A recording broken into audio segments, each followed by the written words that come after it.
Good morning and welcome to Lewis University Television Network News. Today's top story: the National Transportation Safety Board officials arrived in rural Missouri on Tuesday to investigate an Amtrak train derailment that killed 3 people. The train was carrying 275 passengers and 12 crew members en route to Chicago from Los Angeles when it hit a dump truck on Monday afternoon, killing the driver. Also killed were 2 train passengers when 7 of the 8 cars came off the tracks on the Amtrak Southwest train. The crash happened at 12:42 p.m. in Mendon, Missouri, about 84 miles northeast of Kansas City. Your turn. In Washington, the conservative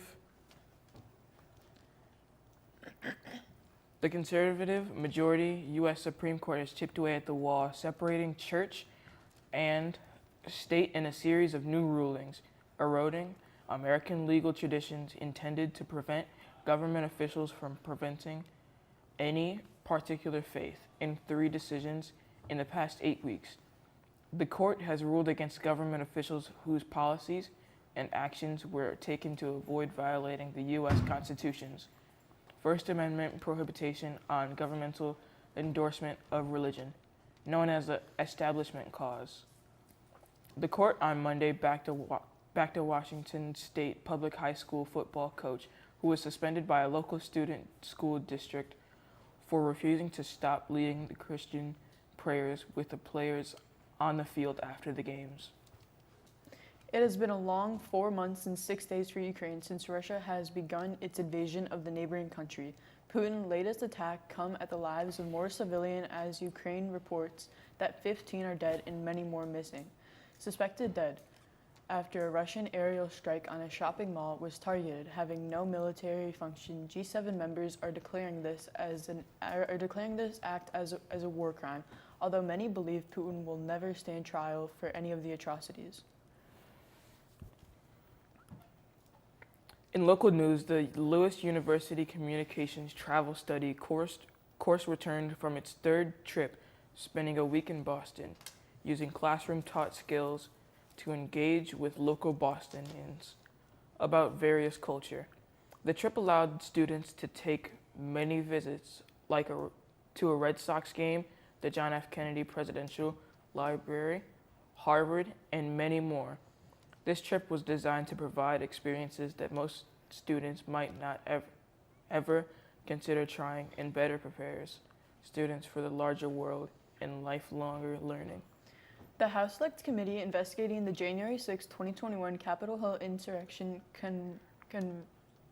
reconvened Tuesday for a hastily scheduled hearing featuring blockbuster testimony from Trump White House aide Cassidy Hutchinson. Hutchinson has cooperated extensively with the investigation, having sat for 4 closed-door depositions. She brought the goods for her in-person appearance Tuesday. She revealed how then-President Donald Trump and his inner circle were warned about the potential for violence on January 6th and how Trump wanted to join the throngs of his supporters at the U.S. Capitol.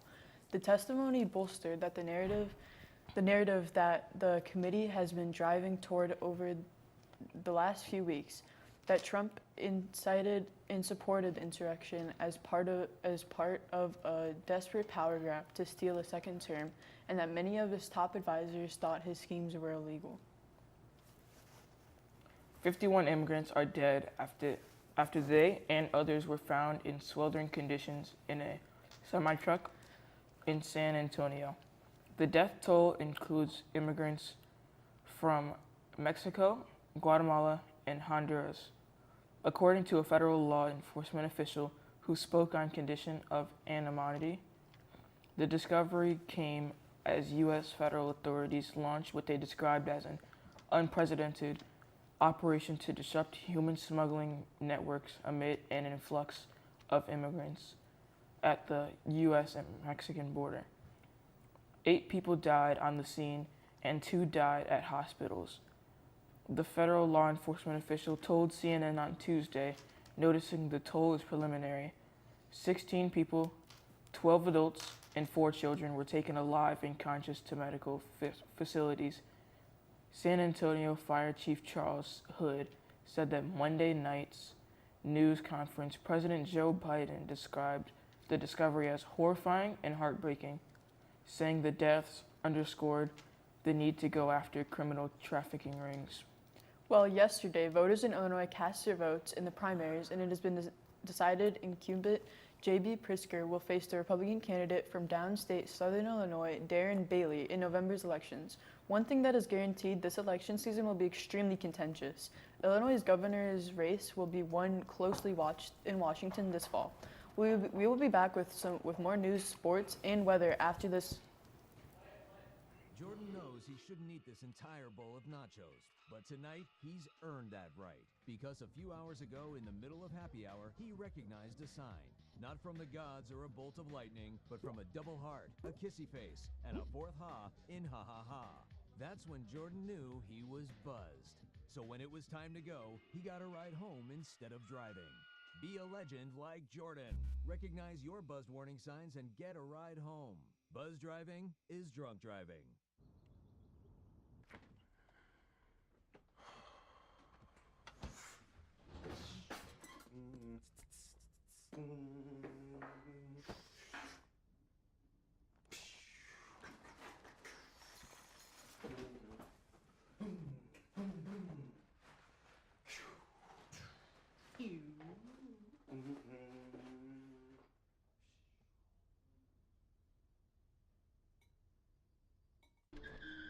If I could go back and change it all,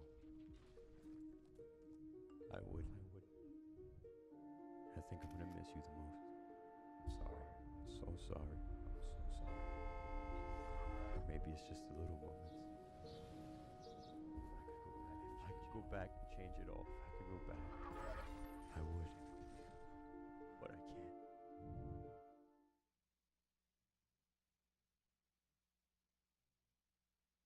So, I got this new family, and I don't know what it is about this one, but she can't seem to put down that toy all day long.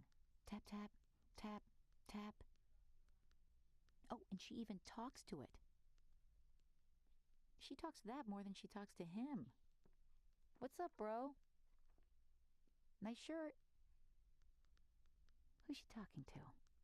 Her mom? She talks to her mom a lot. In sports, in local sports, the Lockport Township High School football team successfully defeated the Maine South Hawks to capture their third state championship in a matter of only 4 years. The Porters were able to go from a winless season to the best football team in Illinois' division.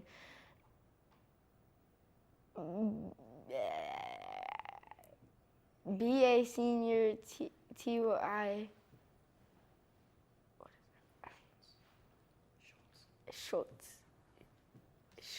Schultz was the player of the game for Porters.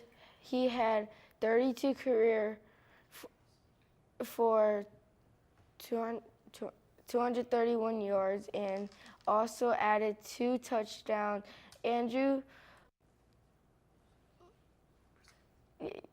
was able to seal the deal for the Porters by scoring a 21-yard touchdown with 2 minutes and 50 seconds left in the fourth quarter. The Porters only lost the season a 21-13 defeat to Lincoln Way East came when their starting quarterback Hayden was out with an injury.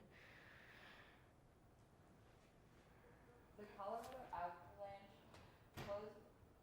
No, you're still sports. Oh, the Colorado The Colorado Avalanche. Avalanche closed out the 2021 and 2022 season with a victory over the Tampa Bay Lightning, winning the third Stanley Cup in the team history. The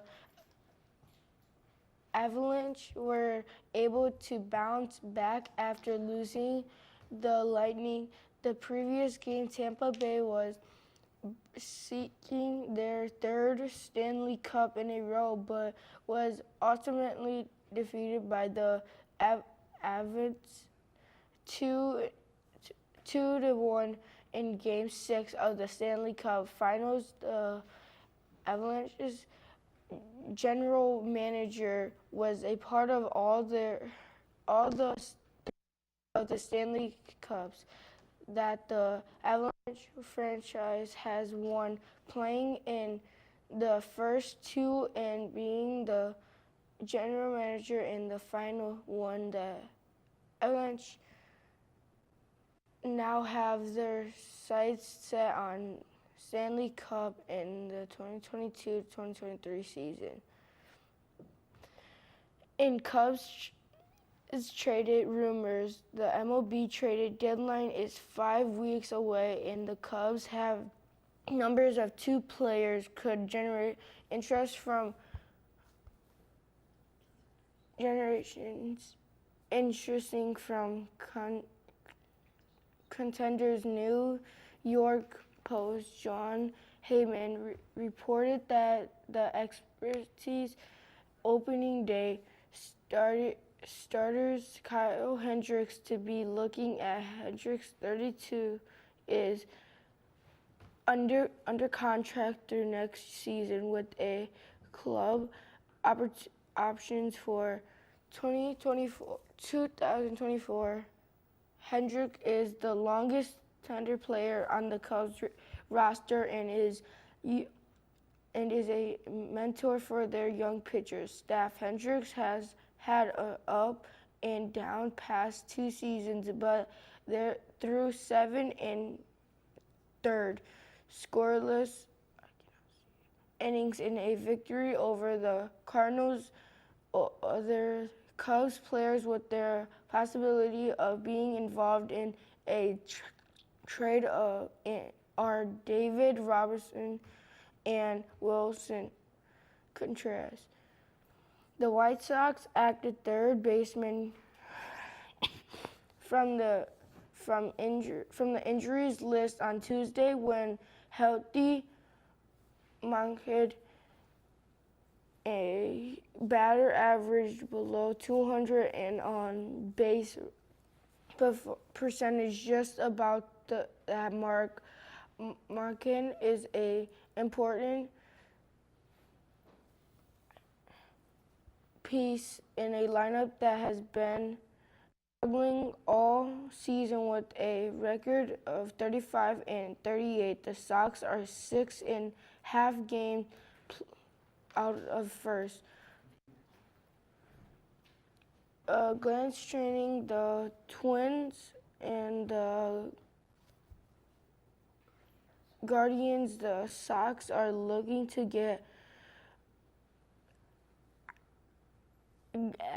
going while still waiting for catcher Yasmin Grandal and left field Eloy Jimenez to return from injuries of their own while waiting Moncard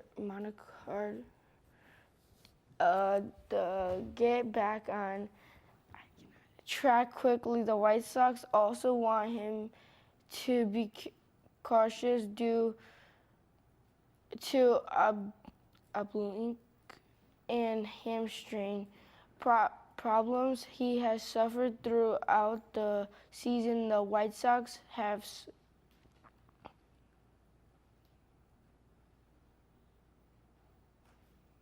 $89 games remaining with plenty of time to make up, growing in the division, but will have a hard time doing so if injuries keep taking place.